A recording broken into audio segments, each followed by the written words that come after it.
Friends, આજે આપણે બનાવવા જઈ રહ્યા છે રવો અને દહીંની ઇડલી. તમે જોઈ શકો છો મેં આ રવો, દહીં ને લીલું મરચું ને લસણ ટીચીને મેં નાખી દીધું છે.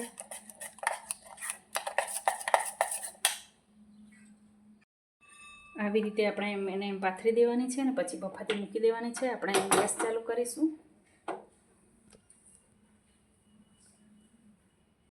આવી રીતે એને મેં પાથરી દીધી છે અને હવે આપણે ગેસ ચાલુ કરીશું. તમે જોઈ શકો છો ગેસ ચાલુ કરીશું. 5 જ મિનિટમાં બધું તૈયાર થઈ જાય છે. તમે પણ ટ્રાય કરજો. ખૂબ જ ખાવામાં સોફ્ટ લાગે છે.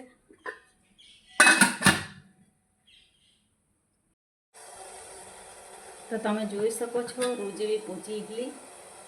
આપણે ઢાંકણું ખોલી દીધું છે અને આપણે ગેસ બંધ કરી દઈશું અને પછી કાઢી લઈશું.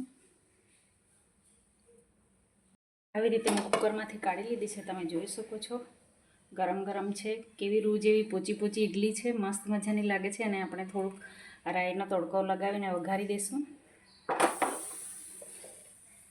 આપણે ઇડલીને આપણે કટ કરી લઈશું આવી રીતે કાઢીને. ગરમ ગરમ છે એટલે તમે સાચવીને કરજો. આવી રીતે આપણે કાઢી લઈશું.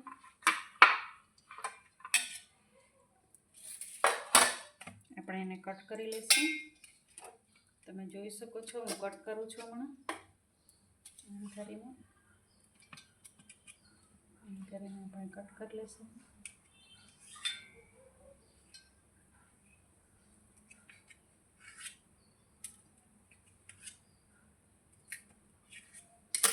આપણે આમ કરીને 2 ભાગ કરી દેવાના છે.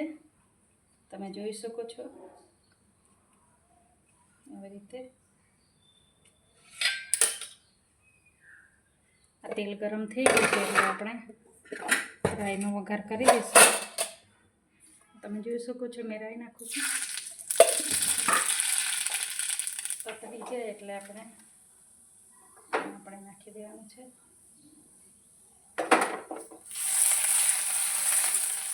આવી રીતે પછી તમે સર્વ કરી શકો છો. તો તૈયાર છે રવા દહીંની ઇડલી. તમે પણ ઘરે બનાવી શકો છો. હું સર્વ કરું છું. એમાં થોડુંક આપણે ધાણા નાખી દઈશું. હવે તૈયાર થઈ ગઈ છે. તમે જોઈ શકો છો.